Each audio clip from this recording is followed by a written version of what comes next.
सागरजी, तुम्ही या 1 एकर क्षेत्राला ज्या वेळेला याच्यासाठी खत म्हणून काय वापरता?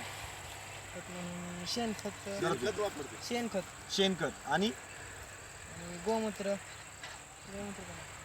वरती फवारणीसाठी कीटकनाशक म्हणून काय करता? आता NPK कशासाठी वापरता? ते मुळांसाठी, फळं मोठे होण्यासाठी. मग ते वरती फवारता कुठं फवारता? वरती ना फवळत आम्ही, मग ते NPK पाण्यातून सोडत अच्छा. मुळाला.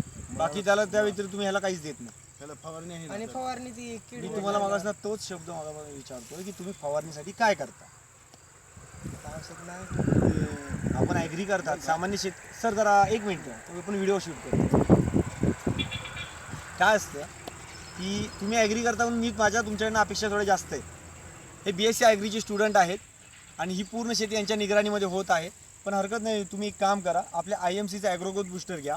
हे 1 लिटर ॲग्रोग्रोथ बूस्टर सोबत अर्धा लिटर गोमूत्र आणि 1 तुलसी याचं मिश्रण करायचं 200 लिटर पाण्यामध्ये.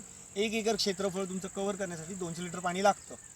तुम्ही त्यात बेसिक फवारणी तर केलेली असेलच, तर त्यामध्ये तुमच्याही लक्षात येईल 200 लिटर पाणी एका वेळेला लागत नाही.